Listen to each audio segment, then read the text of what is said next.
So I don't know if we even need to do a show. I think it's pretty safe to say who Rico's picking to go all the way and who's Rico's picking to win the Heisman. We're back, 2025, Mike Rico show. It's been a while. It's Yep, been a minute, but we're back up in it. How you feeling? I'm feeling great. It's a new year, certainly a lot of excitement, and I'm interested to see just how these new look teams look. Well, we got a whole lot of changes. I mean, transfer portal, NIL. I think I saw a graphic today. It was 3,400 kids moved around, moved schools. I mean, that's just asinine. I mean, you can go from zero to a hero in a year now. It's really crazy. And, the big boys aren't going to stay down long. So we have an absolute monster weekend uh, planned. I mean, see if I can draw this screen in here because we are just, I mean, the games. Have you ever seen a weekend where there have been this many huge games added right off the bat?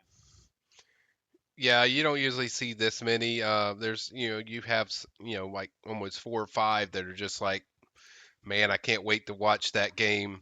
But there's a lot of, I think, big clashes. Unfortunately, the biggest one I think is probably the earliest in the day, so you better get your Cheerios and whatever to watch that one. But I think overall, the lineup is insane. As far as Saturday, it's the perfect way to kick off the season. Yeah, I mean, if we look at it, you've got right up at the top, you've got Texas and Ohio State kicking off at 11 a.m. Okay, for you Central folk, it's high noon for all East Coast, and even earlier for you West Coasters. But Big Ten noon kickoff, they love that noon mess, and it's going to be 11 a.m. That's a big one. Arch Manning going into Columbus, taking on Julian Sayin, taking on the Buckeyes, the defending national champions. Played phenomenal down the stretch, got hot in the tournament. Um, Maybe if Sarkeesian has a little bit better play calling, it doesn't happen, but nevertheless, Jack Sawyer steps up, makes some big plays, and the Buckeyes are your national champs. And it's just fitting that they get the horns coming in there week one. We just kick it off. What do you feel about that matchup? I've got some pretty firm feelings on it, but I'd like to hear your take first. I feel pretty good about it. I think it's going to be a great matchup. Certainly, Ohio State has two of the best players, I think, in on offense and defense, and Caleb Downs and Jeremiah Smith, and then Arch. We know, kind of what he brings to the table, and now he gets to hold the reins. It ain't just coming in whenever you need some gadget play. So he's going to be running the show, and I feel good about Texas just coming in. I know the shoe is a tough place, but I really like this Texas team. I think you look at the makeup, even last year, had one of the best secondaries in the country, had a really good team. They're really good in the trenches. They've recruited really well. The last 3 or 4 years, they've really piled up a lot of this talent, and I think they're ready for this kind of massive game. But I like Texas to take care of business in that game. Even though I think it's going to be a really good game, I just think Texas has the group that I trust, because you have Ohio State. Yeah, you got a new quarterback, but we don't know what that guy's going to do. You got to have a new running back backfield that you don't know what they're going to do. You have certain places on their team that you don't know. Now, they elite wise, yeah, they have elite guys, but what are they going to do as a chemistry, and how much is it going to connect? I think it's going to take some time for them to connect that chemistry with not just the quarterback, but just the team in general, overall. So I feel the more comfortable with Texas than I do Ohio State in that game. Yeah, I think the line I saw last today was I think 1.5 in favor of the Buckeyes.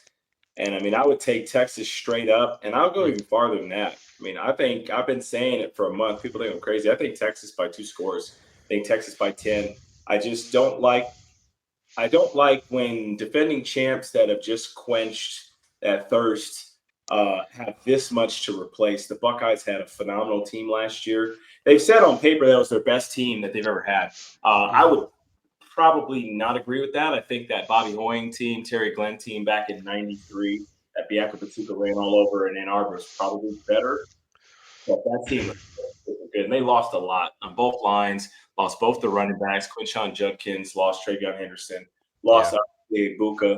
I thought Will Howard played tremendous. Now they brought in a lot recruiting wise. They always do. They got the kid from Purdue, the tight end. He's going to be a great addition. Jeremiah's arguably the best player in college football, so they still have that. But Julian yeah, James is going to get his first action. And I think the Horns are as talented as anybody in college football. And I really feel strongly that if Arch Manning would have got the nod or at least played more in the playoff, they would have been the national champions in football last year. And now he's got the full 60 minutes, and I think it's going to be too much. I like that Texas is returning. I like the hunger that Texas is going to have, and I like the edge that Arch Manning brings. And this is still going to be a superstar quarterback sport. And I think Texas has got the better man. So I got the Horns by 10. yeah. I mean, I go back to the thing I said before. I mean, you got to trust the chemistry of what you're going to do because it's still the first game, and we've seen a lot of these teams even on Thursday night, and probably going to see it again on Friday. Teams are going to start out sloppy. Teams going to who do you trust the most? That it takes them a while to get warmed up, and I trust Arch because Arch has played. He's been in that situation. He's been in tough situations, and that team in Texas just feels like they're on the brink of ready to take that next step. When you watch that team, you kind of Mm-hmm. sensed that last year. You with the quarterback thing, you felt like there'd be a different edge if you had him in the game with that secondary and that defense that they have, and then what they do in the trenches. So I think overall, I mean, I like Texas, and I go by the team that I trust the most of what I've seen. We don't know what Julian Sayan's going to do. I know everyone and all the national pundits think he's going to just set the world on fire, but we don't know what he's going to do. I mean, so there's the uncertainty there, and I go with certainty when I come to these early big games. You got to go with what team do you trust the most? And I agree with you. I trust Texas. I actually agree with you as well. I think it's going to be probably a 10-point win. I think it'll be close most of the game, but I think they'll win. I just think they have the better chemistry of what you're looking for and their talent. I think people forget just how much talent they've stockpiled in that program for the last 2 or 3 years. Yeah, and I think as good as Ewers was, I think he was kind of a game manager plus. Like Ewers didn't really wow you, and Ewers was surrounded by ridiculous talent 2 years in a row in Texas.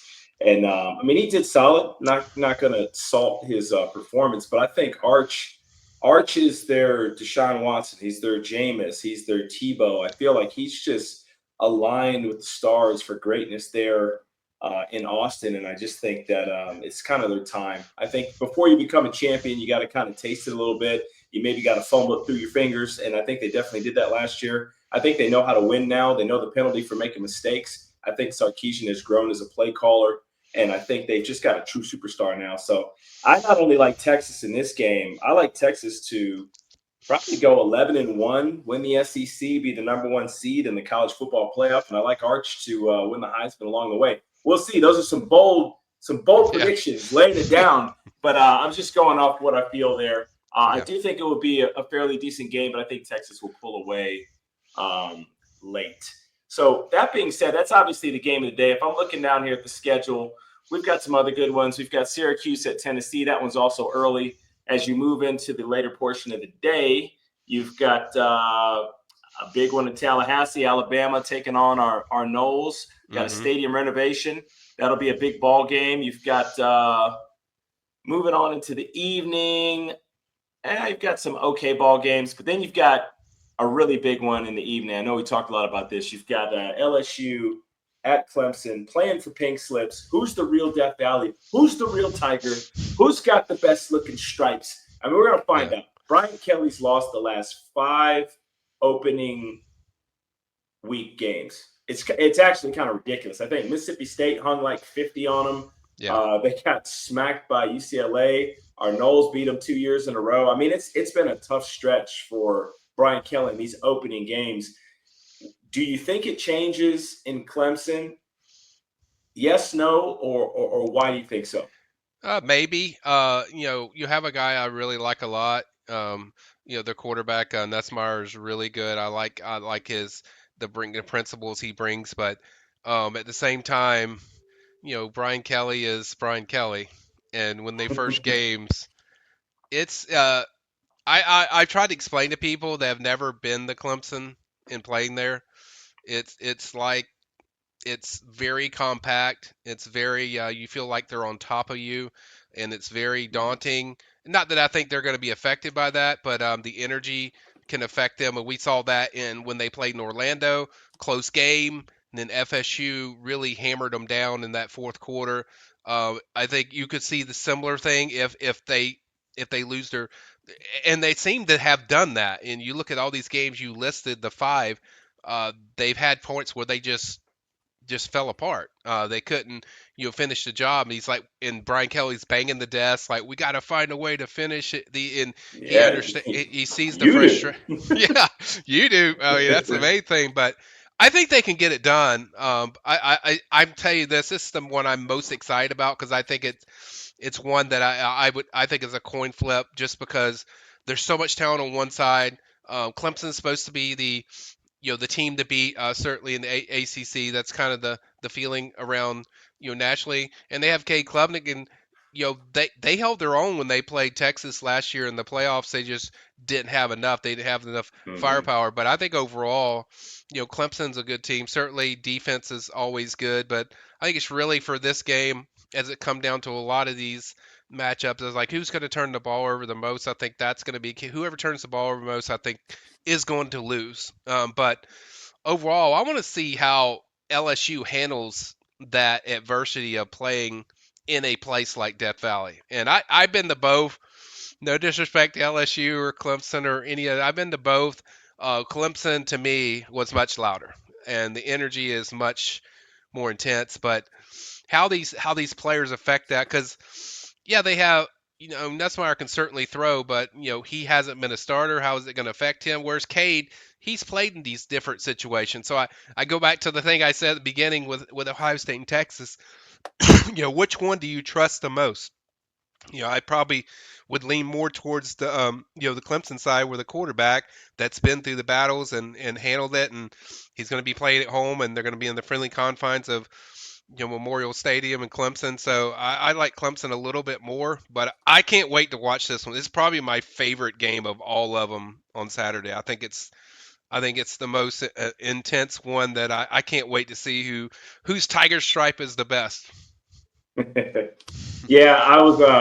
I've got a couple guys that I work with that are LSU fans. They and all week they've been super nervous about this game, Yeah, and I don't know, man. I mean, I don't know if you're allowed to say this on air, but I just feel like the team that's got the most people who will whoop your ass in a yeah, game like this kind of prevails. And I just feel like LSU's kids, they come from elements that they don't give a damn about no crowd noise. They don't yeah, give a damn about what hooting and hollering. Those kids are built for the moment. And I mean, no disrespect, Clemson's got a lot of kids like that too. But I feel like this game's kind of more personal for LSU.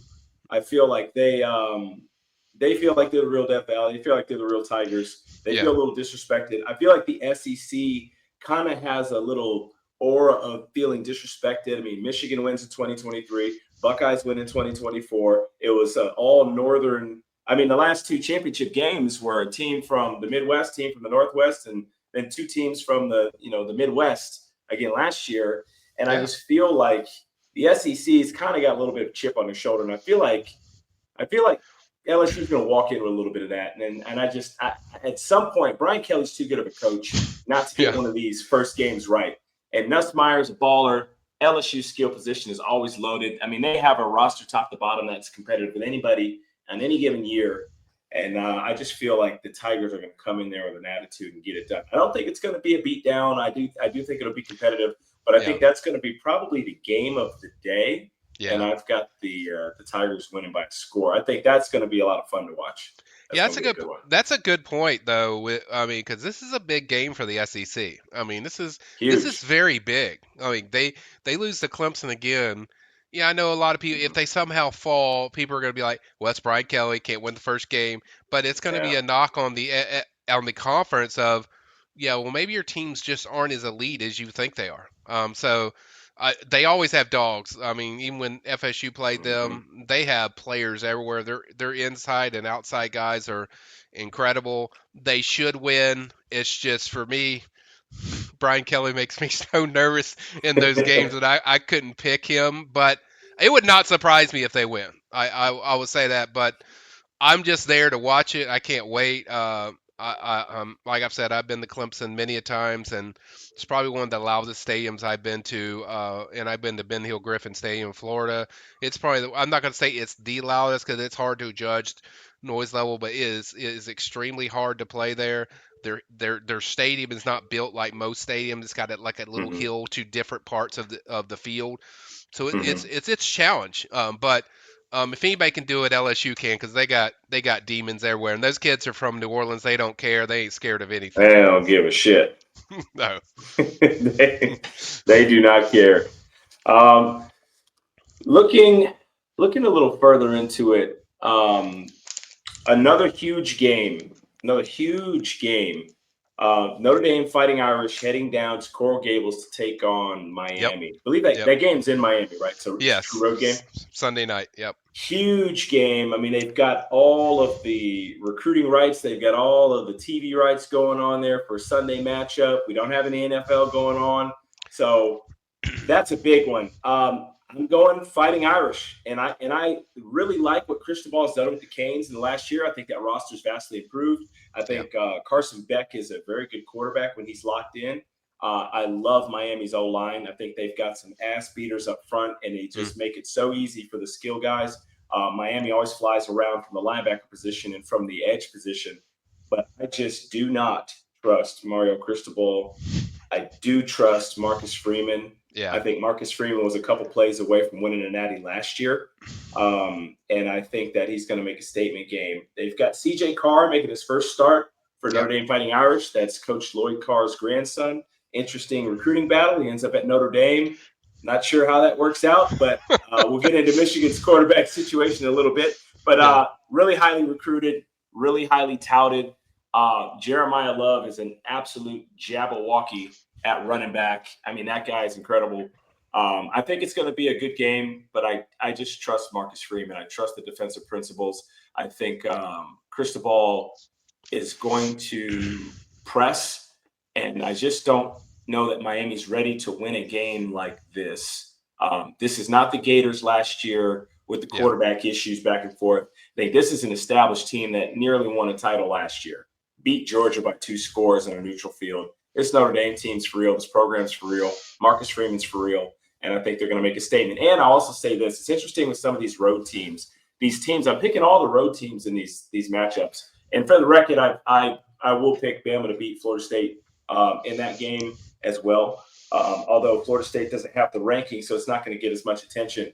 I really feel like these 3 teams that I'm picking on the road, Texas, LSU, and Notre Dame, I feel like any true national champion, any true national championship contender has the ability to block out the noise and perform at a high level on the road. If you look back at Hmm. all the national champions Yeah. previous, they've always had that one game on the road. If you look back when Burrow, when he went into Austin and hung up damn near 50 on the horns, I mean, there's always a game that they go out there and they show they don't give a damn where the game's being played at. It could be on asphalt, astroturf, Mars, under the ocean, with Sebastian the Seacrest. It don't matter.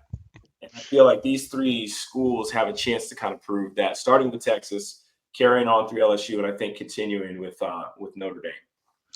Yeah, it's awesome. Just to get Miami and Notre Dame back together, they had so many incredible matchups in the '90s that we love watching. And I'll give some praise to Miami before I start this. Mario Cristobal has done a very good job of organization of putting this team together, whether it's development, young development. You talked about their offensive line. I think it's probably the best offensive line in the ACC. Coming into the season, the organization of talent is very good. Now, coaching, that's where it gets funky, where you can't trust Mario. But overall, I think Miami has organized and put together their team the right way as far as adding the right transfer guy, getting a quarterback that's certainly productive or has been, and then just adding different pieces that are going to work. I really like their running game as well. But Notre Dame's a different cycle when you're talking about comparing, and just they're so disciplined and the way they play, and they're not going to be affected when they play on the road. It's kind of what team do you? I've kind of stayed that same mantra the whole time. What team do you trust? Certainly, I have to trust the guy that's done it, and Marcus Freeman, who I think is going to eventually win a national championship. I think they're at Notre Dame at some point. And I just like his makeup of his team, the way his teams play, the way they control the game. I like them a little bit, just a little bit more than Miami. I don't think it'll be super close, but I don't think it's going to be like the other games where it's going to be like a 10-point margin. I think it's going to be close now, like 7 or so. But I like Notre Dame a little bit more, going in there in a Hard Rock and getting the open seasons, because you got to remember this game's vital for them because they are not in the conference. So when they play somebody like this, like Miami on the national stage, they're going to get judged doubly if they don't win. So I think there's a lot of push and pressure on them to deliver, and I think they're going to find a way to get it done. Well, I think we're in agreement there. We can talk about a personal matchup a little bit. This is not a Knowles podcast telecast, Yeah, but we can touch on that a little bit. Alabama, Kalen DeBoer bringing the Crimson Tide into Florida State. We have no worldly idea what kind of Florida State team is going to be. Last year was obviously a disaster. The year before was magical until the NCAA did what they did. The year before that was really solid. So we had a 10-3 Knowles team, a 13-0 Knowles team, and then a 2-10 Knowles team. And now they've opened it up with Bama. And, we got a transfer quarterback that was reminding Bama that Nick Saban's no longer coaching there. It doesn't feel like the right thing to do. I saw Thomas Castellanos clip today where he was running around making crazy plays. And it did put me in the mind of Jordan Travis as I'm watching it. yeah, You got Deuce Robinson coming in. You got Squirrel White coming in. You got a bevy of backs. Of course, I know Usman Chroma really well, and I'm super excited about him. The defense is all new. Tony White coming in there. A lot of transfers. James Williams coming off the edge to name just one of many. We got Wilson as a DB. We got a bunch of guys, bunch of new looks. I was listening to kind of the comments from some of the defensive team meetings and practices this week, and they're very, very confident. I mean, Edwin Joseph said, look, Ryan Williams is a fantastic wide receiver, but we're going to knock the shit out of him. And so I'm looking at that and I'm like, okay, well, I don't like bravado when you can't back it up, but I also don't like laying down and just saying you're going to get your ass whooped. And I don't feel like that is the mentality of the Knowles. I feel like they're confident and they're really looking forward to going in there and showing that this is not 2024 and that this team can hang. That being said, we know Bama's loaded. We know that they've got a better roster, especially on paper. And I do think Alabama will win this football game, but I do like some of the things that I'm hearing out of camp about the conference from Knowles. What are you hearing being in Tallahassee about the mentality going in that game? Yeah. I mean, there's a lot of changes. You're talking about probably 23 new starters. I mean, so there's a lot of new in there. Everyone knows about the Thomas talking a lot. I'm not a big Tommy fan of talk. that. I'm not. I'm not. If you need confidence, Tommy's not lacking in that area. No, he got it for sale.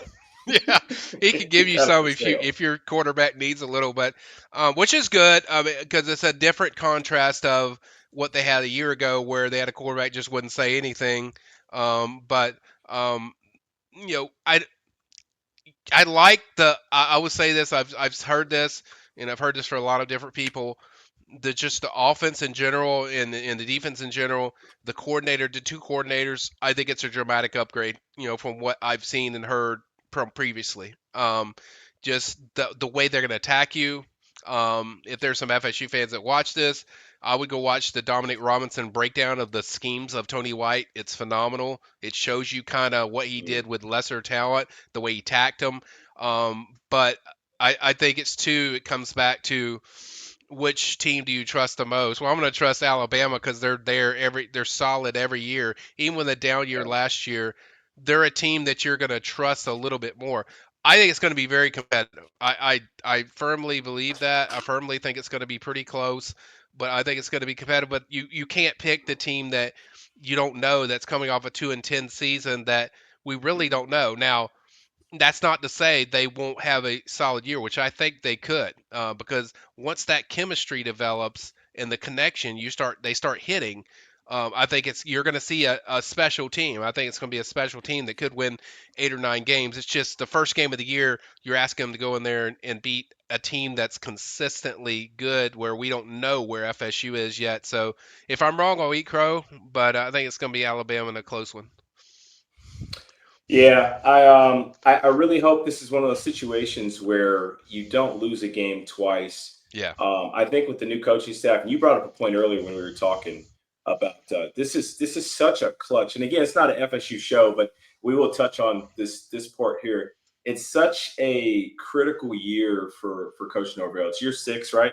Yeah. Sixth season. Yeah. At this point now, it's just kind of you are what you are. And I think this season will be very indicative. And we want to see a Seminole team that's going to fight and get closer to being on brand and get closer to on standard. I mean, Florida State football has been just a hallmark of excellence in football for the longest time until this last stretch. With Coach Taggart coming in, obviously that didn't go well. And then it took Norvell a couple years to get going, and then he reached a level and then just had a crazy drop off. So I don't want to see a team come out there, lose a close game to Bama, get crushed, kind of like what happened with Notre Dame 3 years ago. Played Yep. a great game in Notre Dame on Labor Day, first game of the year, ended up Yep. dropping it, and then turn around and then the next week just drop the unforgivable game. So that's what I hope does not happen with this team. I hope that we've grown mentally and that there's a maturity, and that, okay, if you play Bama, you lose. Okay, there's no shame in that, but you need to get your ass ready next week. Go out there and win a football game because you got Miami in 3-4 weeks, and you need to get up and prep to be able to win one of those games. So that's what I'm looking for. More so, not necessarily the result of this game, but how they play, how they perform, how they handle the pressure, and then how they bounce back from a result. Be it excellent in a crazy win, or be it Yeah. a disappointing loss. You still have 11 more football games to play. Yeah, and that's my thing, and me and Rico talk about this a lot. Of the consistency of the brand. That's what you're looking for. How consistent, and not just playing hard, but just playing smart and consistently just improving on what you're doing from week by week.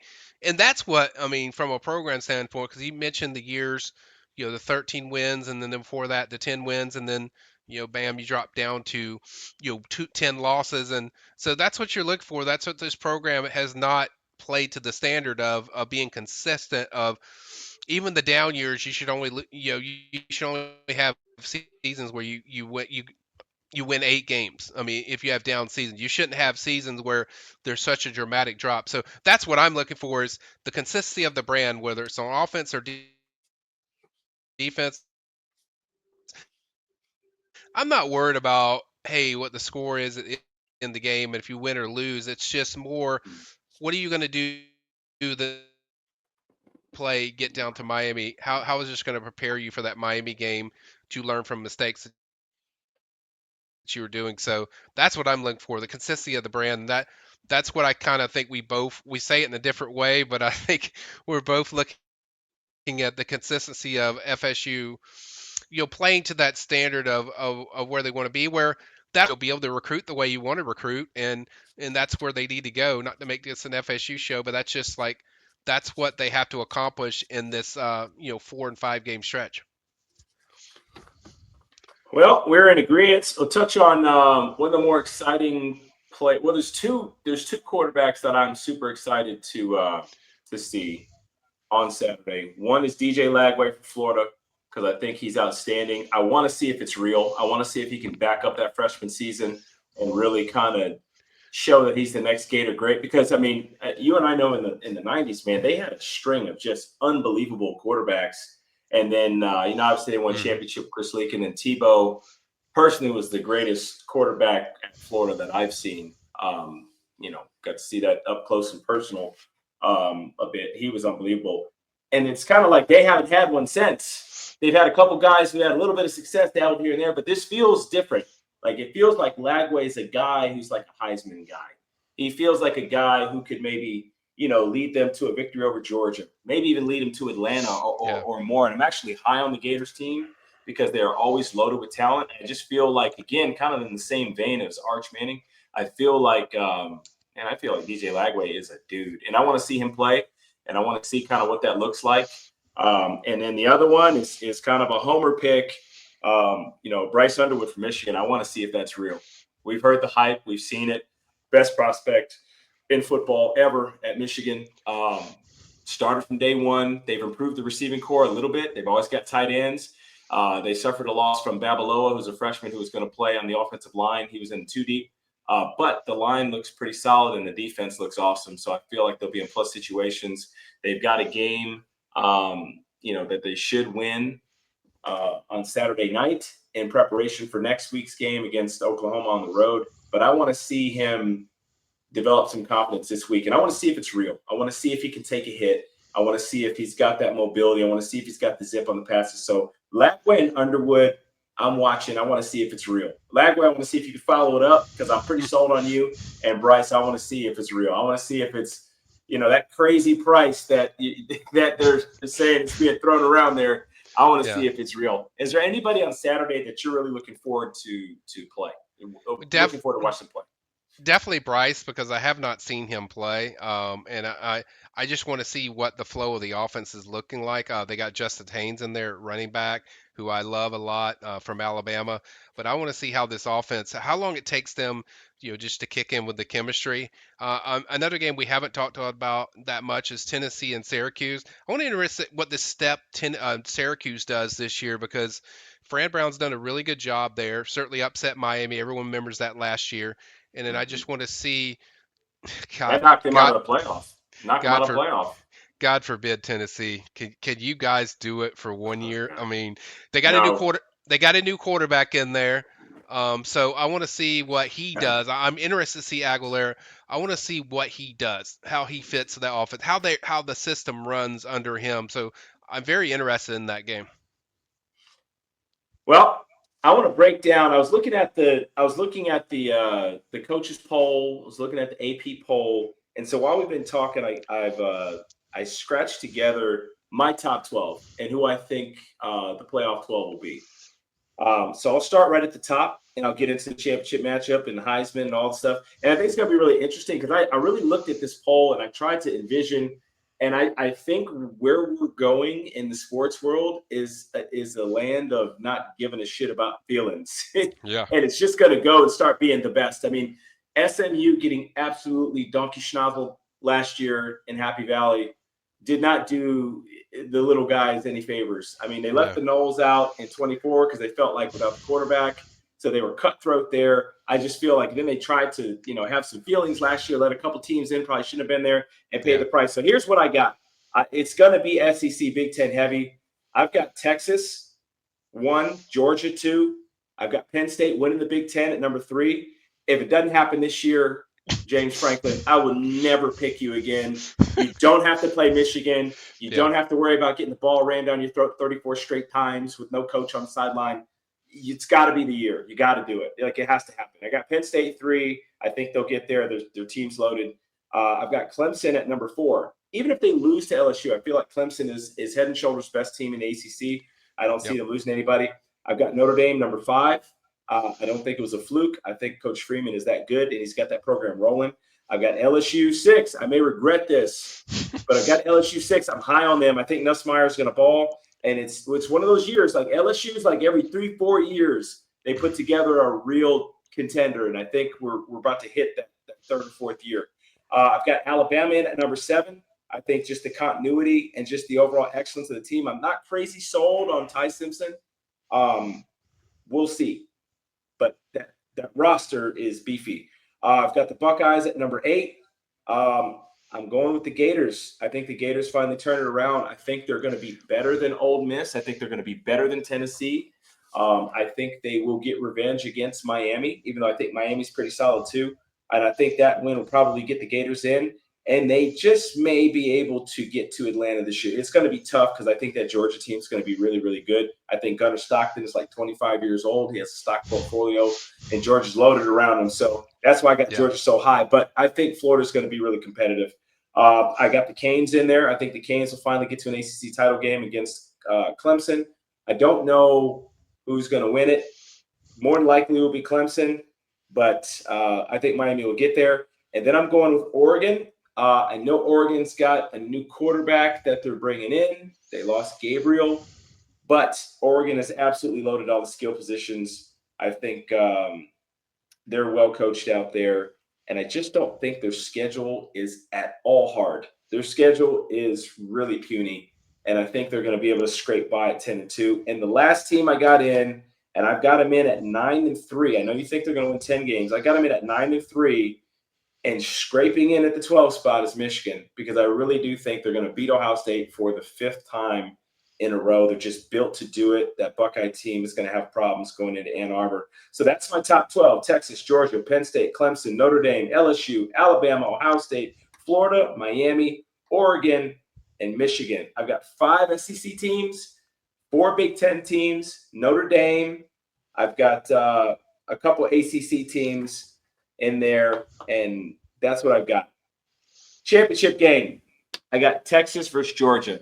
I thought long and hard about Penn State, and we come back and we look at this kid, but I can't see for the marbles. Yeah. I can't see Penn State beating Kirby Smart in Georgia. I can't see it. I think Penn State had a good road to the title game last year. They didn't get to the title game. They almost got to the title game. But I think Penn State had a good road last year, and they ended up losing to Notre Dame.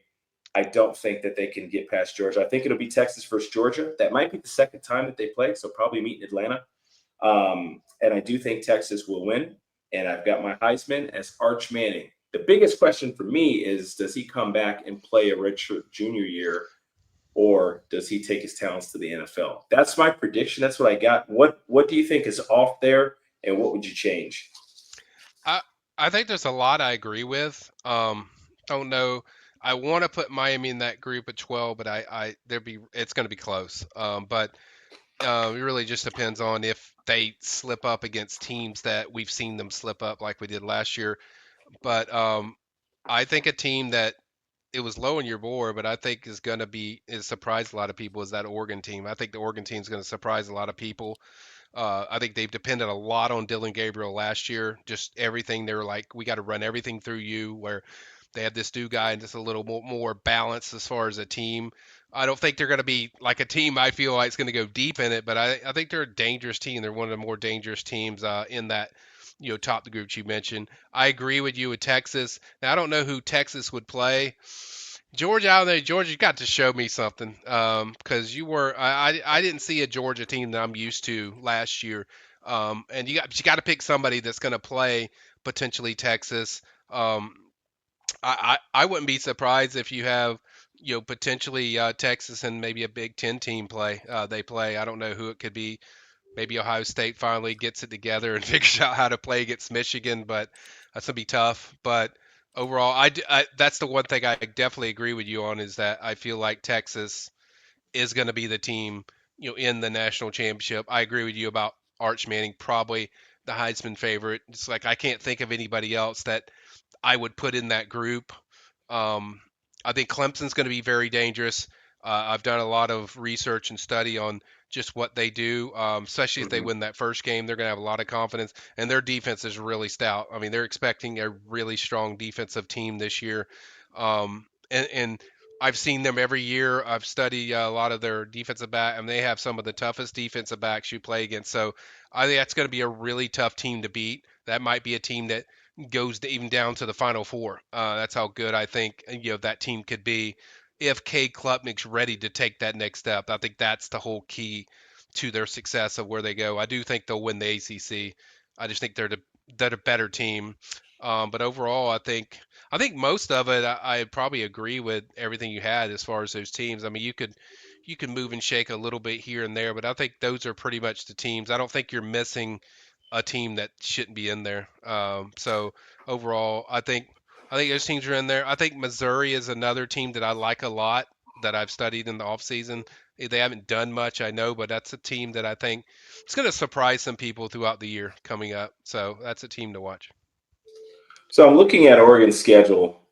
I mean, I've got this pulled up on the screen. Hopefully, you can see it.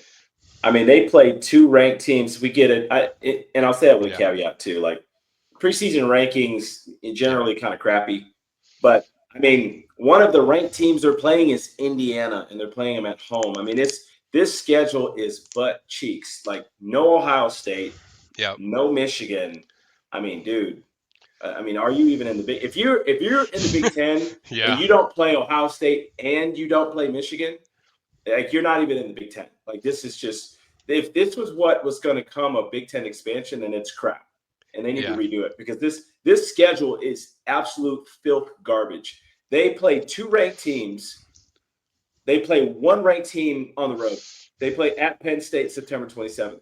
I mean, Hey. it's if they don't go 10-2, it's utterly shameful. I mean, it's just Wisconsin doesn't look very good this year. Yeah, they don't. Iowa, Iowa. I mean, that game's going to be on the road, but it's Iowa really struggles to score. Oregon's going to score points. Washington is kind of been middling. They lost a ton, lost their coach and everything else. DeBoer going to Bama, so that's not what it normally is. Normally it'd be a pretty tough game, but this schedule is just putrid. So I've got Oregon in there. I've got them in there at number 11, and I couldn't not bring them in there because I couldn't justify them losing 3 or 4 games looking at who they're playing. So that being said, I don't think they're going to do diddly squat once they get to the playoff because you're going to have to play all those teams that you're too scared to schedule. And we know what happens when they schedule. What was it 2 years ago? They scheduled Georgia game 1, and Yep. Georgia beat the brakes off them. I mean, They it's did. They did. and in Ohio State, I get it. It was a rematch, and a rematch is always favor the team that lost the first matchup, Right. in my opinion. But Ohio State beat the hell out of Oregon way out west. I mean, that game, if Ohio State kept their foot on the gas, that game could have been 65-0. I mean, it was literally ridiculous. Yep. So I just don't believe in Oregon. I got to put them there because I feel like they're a sexier team than an Arizona State. It was going to be down Scattaboo and some other guys. So I'm not sure if they're still going to be the same Sun Devils. I just can't. When I looked at the bottom of it, I think Michigan will be 9-3. I think they'll probably lose a couple games, including the Oklahoma game, and maybe get upset. But I do think they'll beat Ohio State at the end of the year. And I just can't see like what team would the committee put in over Michigan. And in the same token, even if Oregon's 10-2, who the hell are you going to put in over Oregon? I mean, Oregon's going to put butts in the seats. And as we learned last year, you throw SMU in there if you want. They just go out there and get smashed. I mean, what's the point? So that's why I got them in there. But that Oregon schedule is just garbage. I mean, you look at these big games this week or even next week, and, Oregon's not participating. So, them and Penn State. me. Them and Penn State got the early. We don't want to schedule nobody. We ain't worried about that. Penn State's ain't much better. Their schedule's bad too. Yeah, that's a good point. I think it's going to be exciting. I think the main thing is I want when they get this thing, whoever the 12 are, just get the teams that you feel like you trust. Hey, these guys can compete whoever they're playing. Don't give us one that you feel like's emotional, personal, or getting people's feelings or doing stuff to reward somebody because they had a good year. Let's say South Florida goes 12-0. Don't reward these teams just so they can get their brains beaten in because that's not what we want to see. We don't see the best of the best. So, we want the teams that have beaten teams so we get the best matchups, and that's what we want. I mean, at the end of the day, that's what everyone wants. So just to run this down, because this is actually kind of fun to think about. So let's just play this out. Let's say Rico gets his 12, right? You would have Texas, Georgia, Penn State, and Clemson with byes. Okay, those 4 would get a bye. You would have Michigan traveling to South Bend to play Notre Dame. Yeah. In December, let's go. Yeah. Real man ball. Yep. You would have Oregon traveling down to Baton Rouge to play LSU. I love it. Wide open. You would have the Canes coming into Bryant Denny Stamen and Nick Saban Field to play Alabama. Yeah, love and that. And then you would have the Gators in the shoe at Ohio State. To me, if we're gonna do this bullshit of like everybody gets a trophy, second chance championship stuff, where the top 2 don't play, I'm a BCS guy. Top 2 play. Most top 3. Like, let 1 get a bye, 2, 3 play for the right to play 1. That's what I thought it should stop. Then it went to 4, and it's like, okay, the 4th team was always kind of like the team. I was like, why are they there? You had the Cincinnatis, the Utahs. It looked stupid. Washington went there a couple times.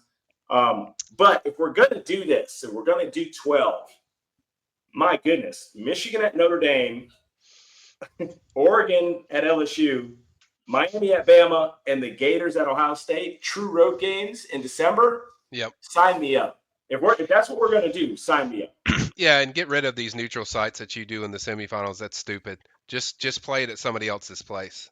Whoever the best team is, let them host Oh, and stop doing that stupid, you know, individual neutral sites. First of all, they're not neutral.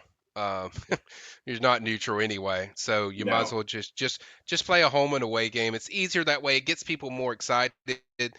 People don't get excited about playing in neutral places. They want to play in somebody else's home. They want to play in Death Valley. They want to play in Alabama Yeah. Stadium. They want to play in the Shoe. They want to play in Michigan Stadium. They don't want to play in some neutral. So that's my biggest complaint is getting rid of that neutral site crap. Well, what if they did this though? How cool would this be?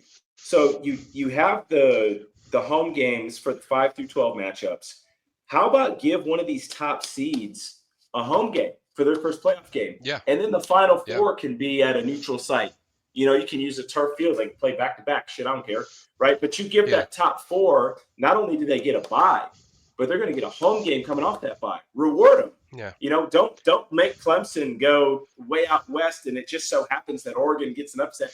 yeah, Now you're yeah, favoring this team, and Clemson sitting there at 11-1 ACC champs, right? Give these top four a home game, and then once you break it down to four, there's only four left. Let that final four, just like in basketball, since that's what you're going to, let yeah. that final four go play wherever they're going to play. Yeah, they talk about I mean, they always talk about money, so you want to make money, you go play at somebody else's stadium, home stadium. That's where you're going to make money. You're going to people spend money. People want to see that. People would love to see if somehow Florida had a dream season that somebody had to play in the swamp or, Oh yeah, play in Alabama Stadium or the Shoe or different places that are people want to see it in these stadiums that we know. They don't want to see stuff that was just neutral for so long for so many rounds. But I don't mind it the last two rounds. That's fine. That's just kind of like the basketball tournament. You got to play somewhere. But overall, yeah, I agree with you that they need to give these teams home games. That yeah. will to me that will really generate excitement. Oh, A lot more different excitement than what they're getting currently. Oh, I mean, like any way you jiggle up these matchups, when you get a Texas, Georgia, Penn State, Clemson, Notre Dame, LSU, Bama, Ohio State, Florida, Miami, Oregon, Michigan, any way you shake it, when any of those teams are getting home games, I Yep. mean, that's just freaking awesome. Like if that's what we're gonna do, like then let's do it then. Like let's really do it. That's what we're gonna Yeah. do. I mean, can you Yeah. imagine, what the Florida ticket package would be? I mean, if you could include a potential home game for a playoff, and I mean, my goodness, I mean, there's so much money to be made, and that's such an exciting venue. Yeah. I don't think they can go wrong if they do this. And for that reason, I just don't see the Indianas, the SMU's, the Yeah. Kansas States. I don't see them unless they are like a 12-0 conference champ. And I'll be honest, Florida State was 14-0 Yeah. or excuse me, 13-0, beat a great Louisville team by two scores with their third string quarterback and got left out. So I don't give a shit about nobody's conference championship anymore. If you're Yeah. not the best, if you're not the best 12, you shouldn't be in it. If that's what No. we're going to do, if we're going to leave that team out, then I don't ever want to see some lackluster conference champ or feel good story again. I want to see the best. And that's what we should want to see because that's where the ratings are going to come from. And they opened Pandora's box of what they did to FSU, so you need to penalize everybody. People want to see the best. Stop playing feelings and just put the best teams in there we want to see. Don't care about these other ones. So yeah, I don't care about anybody's feel good story of how many wins they get. I don't.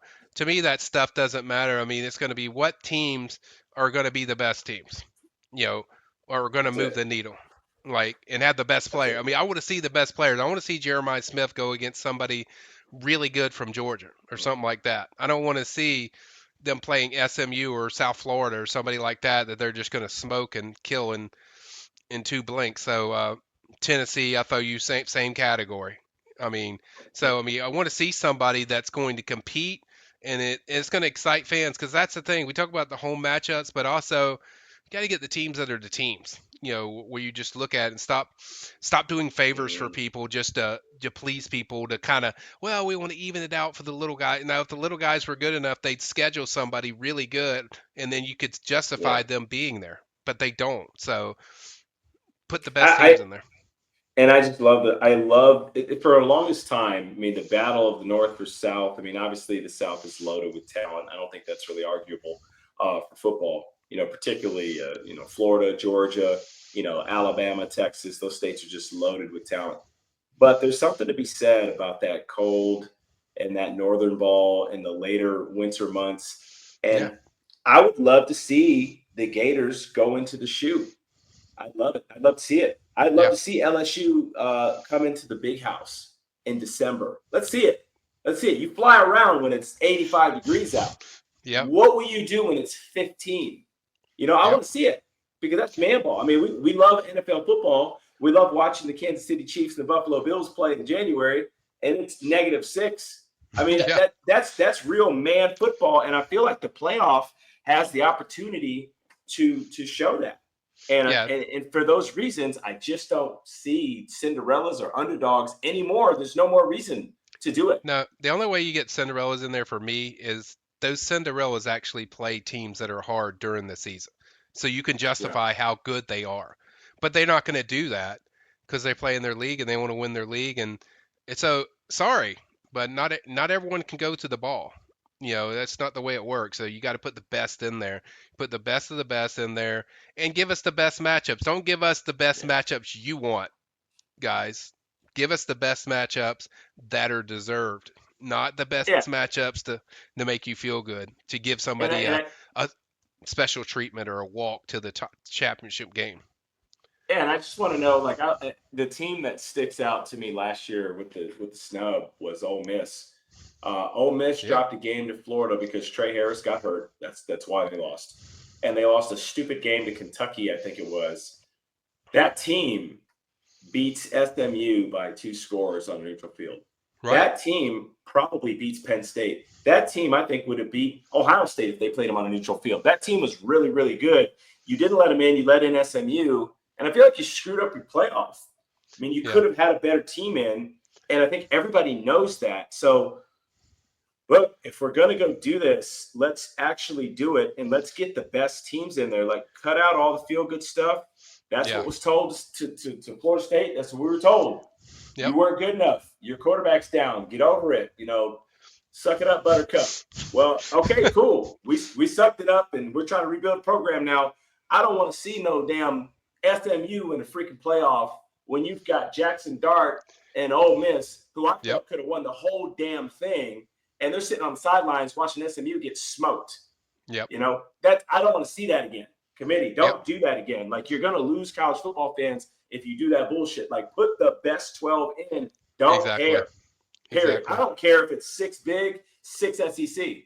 I don't care if it's 10 SEC. If that's the best teams, put them Yeah, in there.